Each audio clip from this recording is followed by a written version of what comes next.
So I'm going to talk about the relationship of language, sport, and politics. And I'm going to look at politics on three particular levels. I won't say much about the local level, just to mention that politics and the local level of sport are very frequently combined together. I'm going to talk about, on the national level, I'm going to look at a paper by Samino and Maskey, which looks at the use of the language and sport, in which case this is football, in the politics of Berlusconi and his rise to power in the 90s in Italy. And then on the international level, I'm going to look at the way that media creates and reinforces national stereotypes, um, which kind of play out in a proxy way the kinds of political relationships that exist between countries, only they're played out on a field, a pitch, a soccer pitch. And I'm going to look at two pieces of work there, by one by Crowley and Hen, which is a book, and one which is an article, Bishop and Jaworski. Okay, so on the local level, we always have a continuing relationship between sports teams and local events. This particular one happened a couple of years ago, and of course it was a protest by the players of Miami Heat, mainly instigated by LeBron James against the murder of the shooting of Trayvon Martin. And so we have many examples of how, on a local level, local sports teams, because of their connection to the community, often make political statements about events happening in the community. What I'm more concerned about here is on the national level, and what I'm going to do is have a look at this particular paper by Samino and Maskey, who look at how Berlusconi has used the metaphor of football for his political ascendancy. So, just to bring you up to speed on who Berlusconi is, he's probably about the third richest man in Italy. He has for many years owned TV channels. He owns three TV channels, and he was the former owner of AC Milan. So in 1994, which is a kind of a watershed in Italian politics, he started a new party called Forza Italia, and he became the prime minister in 1994 to 95, 2001 to 2006, 2008, and more recently than that. So what Berlusconi was very conscious of doing was using the metaphor of football is politics, or politics is football. So he adopted very simple populist language, and he used lots of connections with football. So if you can see the sign for Forza Roma is a way of saying, come on, Roma. And he used that for his particular slogans, Forza Italia, come on, Italy. And so we're going to explore the way that he uses metaphor in this sense. The notion of metaphor has been articulated by, especially by Lakoff and Johnson in their seminal work about the relationship of metaphor and thought. We have found that metaphor is pervasive in everyday life, not just in language, but in thought and action. Our ordinary conceptual system, in terms of which we both think and act, is fundamentally metaphorical in nature. So we talk about a statue standing in the square, or we talk about a village lying in a valley. So standing and lying are uses of metaphor. They're extension of our own knowledge of our own body to look at the world and describe it in terms of lying and standing. When we think of a metaphor, we make we have to make a distinction between target and source domains. So a metaphor allows us to talk and think about one area of experience, which is usually kind of an abstract area of experience, and that is the target domain. Okay, and we talk about the target domain through a source domain. So, for example, argument is war. Argument is the target domain. War is the source domain. War is, of course, far more concrete than argument, which tends to be more abstract. And from that particular relationship between the source, war, and target, argument, we can generate lots and lots of metaphors. So, for example, she attacked every weak point. Your arguments are indefensible. He won the debate. Okay, so let's look at how Berlusconi and his political party, Forza Italia, use the metaphor of politics is football. So historically, his particular party filled this particular vacuum left by an exposure of old corrupt politicians, which happened at the beginning of the 1990s and the demise of the traditional parties. So he replaced the traditional image of the distant and corrupt politicians by speaking plainly and clearly to the electorate.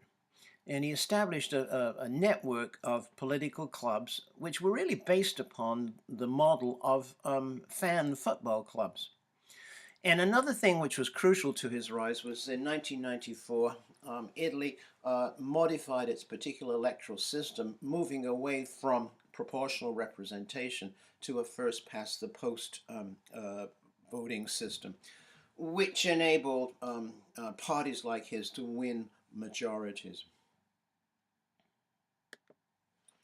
So from the beginning, you can see the connection between Forza Italia and the notion of football. So the color of the national team is gli azzurri, the blues, and when you shout Forza Italia in a football stadium, saying "Come on, Italy." Okay, go Italy. So that's what he took as his political name for his political party. So blurring the line between supporting the national team, the Azzurri, and supporting his particular political party. And notice the color, the backdrop behind where he's speaking there, which of course is Azzurro, which is the same blue as the national team. So Italy is not always considered to be a country which is has great unity. Of course, it was only recently in the 19th century united as a whole country, and it still has very big regional differences. So one thing that does kind of unify the country is the football team. So the national team is the clearest symbol of national unity. In a country, as I said, which is very often divided by often by dialect, divided between an industrial north and a poor rural south, and divided in many, many ways. So in his particular way of campaigning, football vocabulary replaced traditional political terminology. So when he decided to go into politics, he was, of course, a successful business tycoon. He owned all the 3 TV channels and was the owner of AC Milan. This is how he talked about his decision to enter politics. He talked about, and the phrase is scendere in campo, which is to enter the pitch. He talked about building a right-wing coalition in terms of building una squadra vincente, a winning team that would engage in a partita, a match, with the team on the left. So the way he casted his decision to enter politics and the way he was going to combat the left was in terms of going into a football pitch and playing a game. So here's a longer piece about his explanation for his reasons why he decided to enter politics. And notice all the football vocabulary that's used here. I'm just going to read it in Italian and then we'll read the translation. So così ho sentito che la partita si faceva pericolosa, che era tutta giocata nell'area di rigore, penalty area, che il centrocampo midfield, era desolamente vuoto. E ci siamo detti che non potevamo lasciare quell'immenso spazio libero, free space. It's again a term used in soccer. Um, so I felt that the match was becoming dangerous, that it was all being played in the penalty areas, and that the midfield was sadly empty. And we said to one another that we could not leave that vast space free. So again, he is using the language of football, of soccer, instead of the traditional language of politics. And then he compared, of course, his particular role as the owner of AC Milan with his future role, his hopeful role as leader of the government. So again, let's pick out the football terminology here. So he said, I hope I will give the country a good government. Most of all, a good team. For the moment, I'm celebrating Milan winning the league championship. The Italians should follow the example set by my players and create a winning team.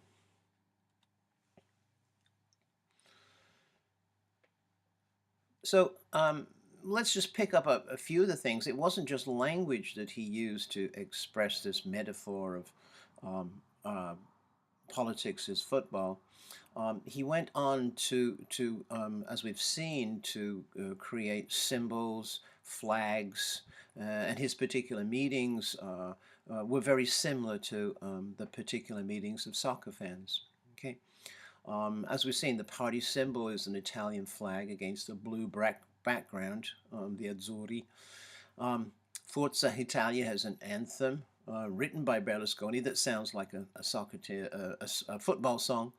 The party activists wear a uniform similar to the national football team. And when he had his particular political rallies, they were an attempt to create the notion of spettacolarizzazione, okay, which is politics as a spectator sport. So that is something that's quite common at the Stadio Olimpico when Roma play Lazio. Lots of flares, flags going off. And that's the kind of spectacular show that he created with his political rallies. So not only the language, but also the accoutrements, the colors, the uniforms, everything mimicked that of a football team. Okay, so let's move on and look a little bit more now about international politics, and again the relationship of language and language and sport. This is a particular book, and I'm going to just look at a little piece of it.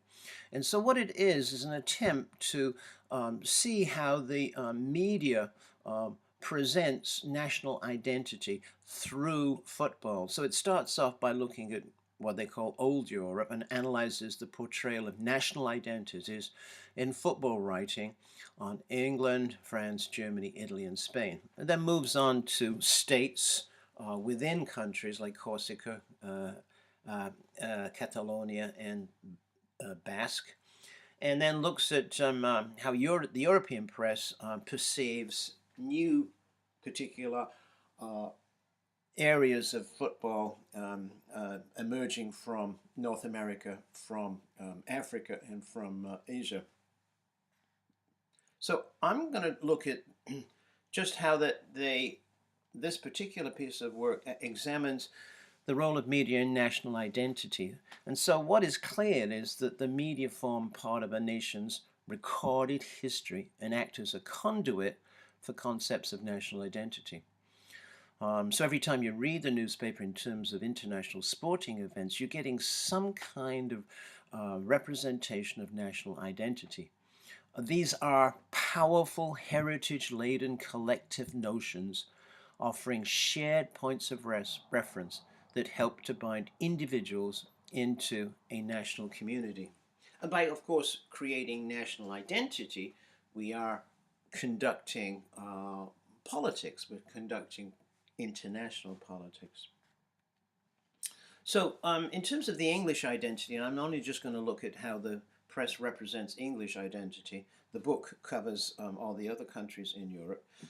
What seems to typify English identity in regard to sports and by extension politics is the notion of fair play, bulldog spirit, and style of play. And if we unpack those, what we'll find is that the English media tends to present the English in terms of their football as expressing great values of sportsmanship, what's called the Corinthian spirit. One of the first teams in the English league was a team called Corinthian Casuals, which were really a team based upon public schools here meaning very elite private schools.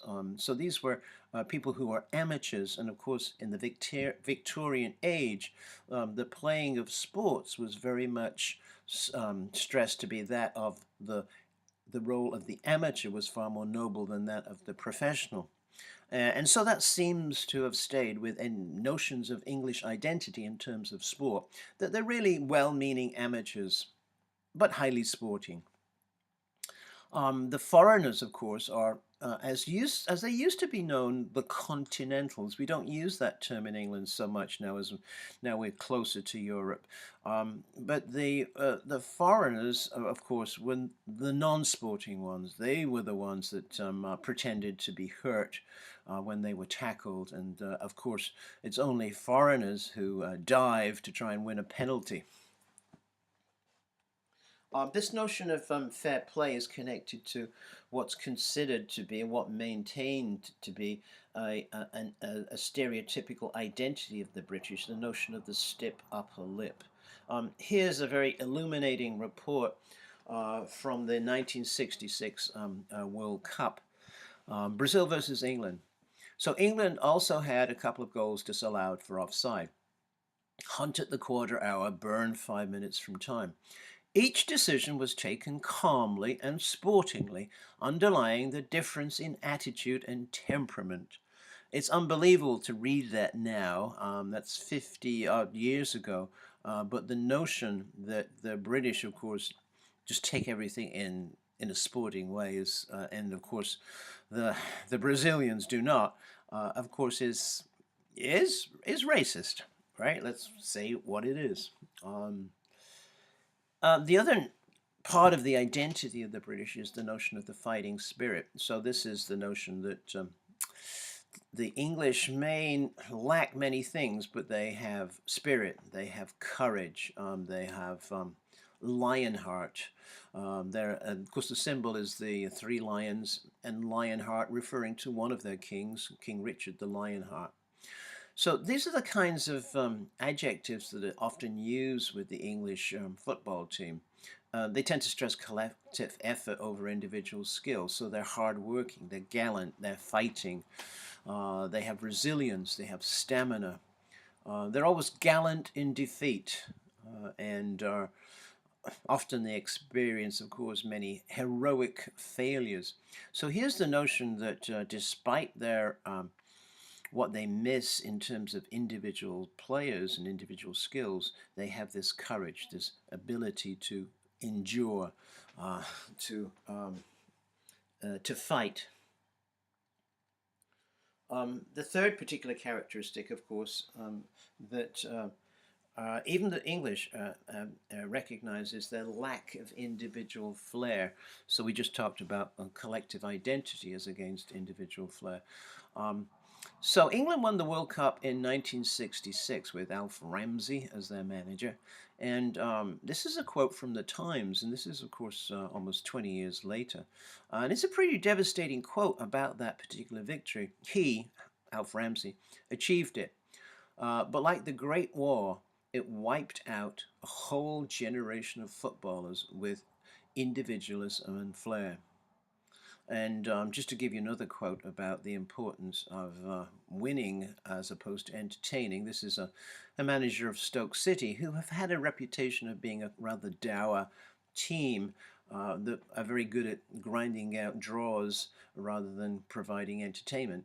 And he said, if you want entertainment, go and watch clowns. Well, we want entertainment. But okay, so these three particular elements then, the notion of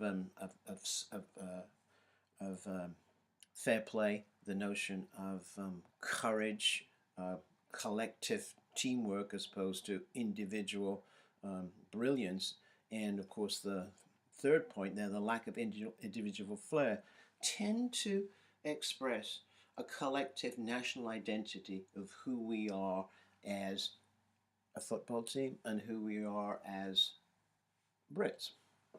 Or I should say as the English, because we're talking about the English football team.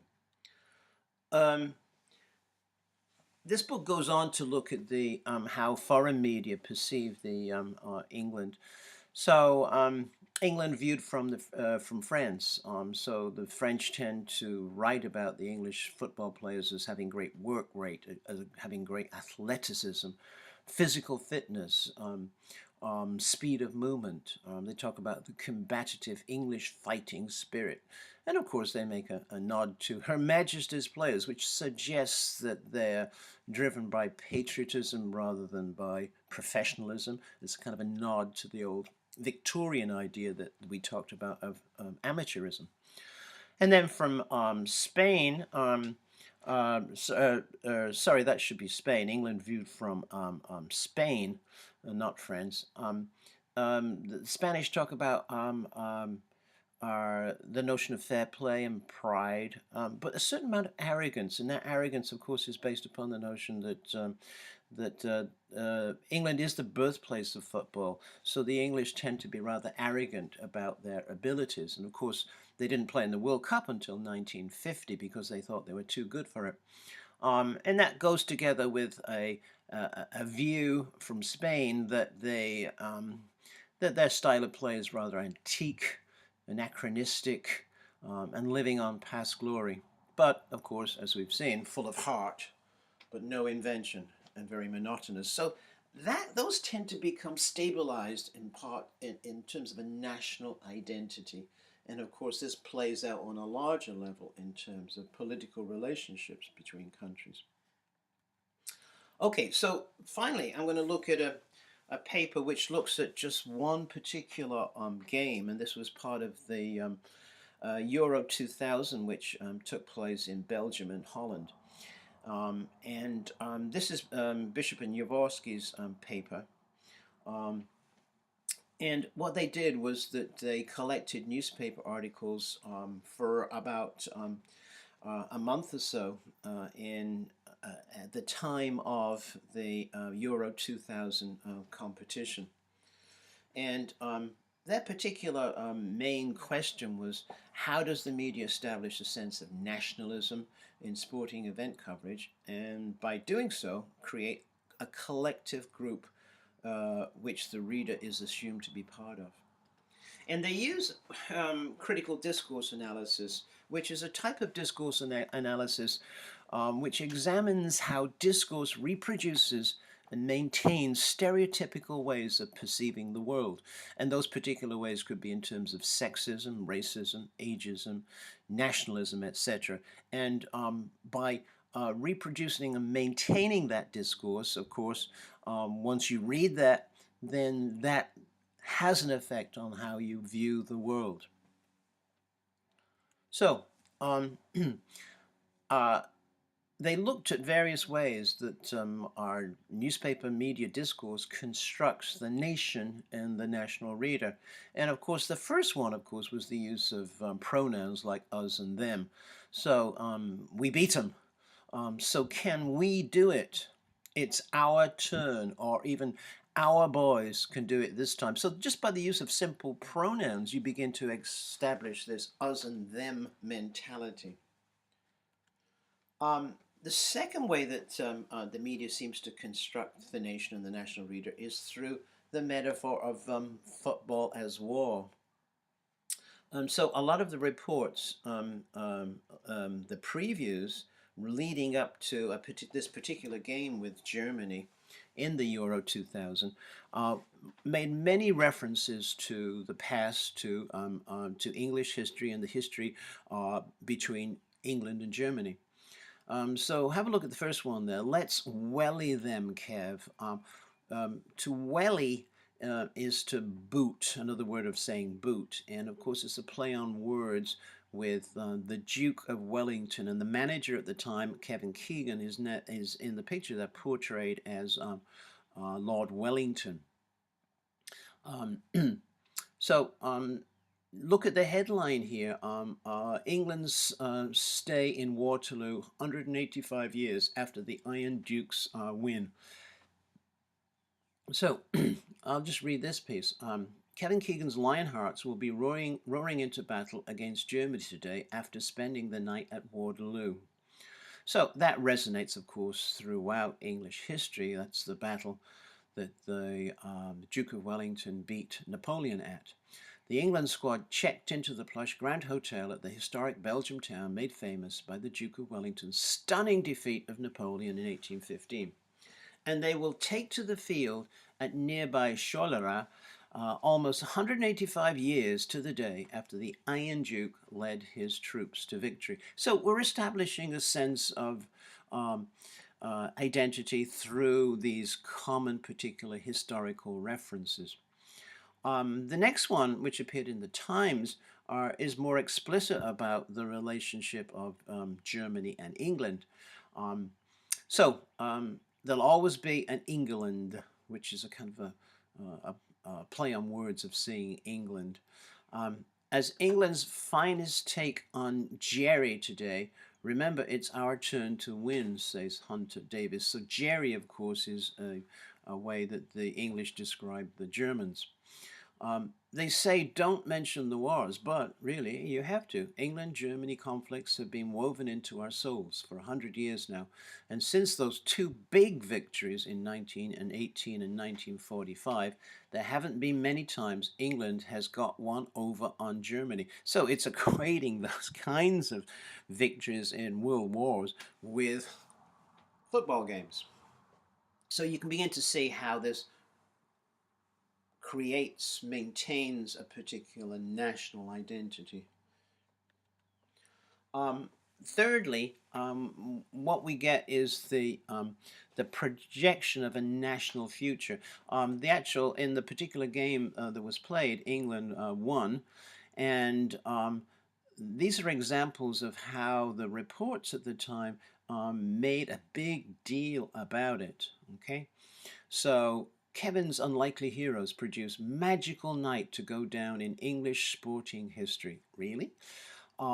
Wily Keegan does enough to see off stumbling Germans. A night to remember, a match to forget. Although try telling that to those who made their unsteady way, because they've been drinking too much, in from the barbecues to watch what will become, with time, a seminal moment in the history of English sport. Really? I don't really remember it very much, but of course the media is creating something that is going to be maintained in the memory. Finally, we have national stereotypes that are maintained through the media, and we talked about these stereotypes earlier of the bulldog spirit, of the lion heart, and so here are some examples of the language that was used after England beat Germany in that 2000 game. The way to lift a nation. Tenacious England finally escaped the German grip with classic bulldog spirit. You always remember where you were on momentous occasions, and on this was one of them, and this was one of them.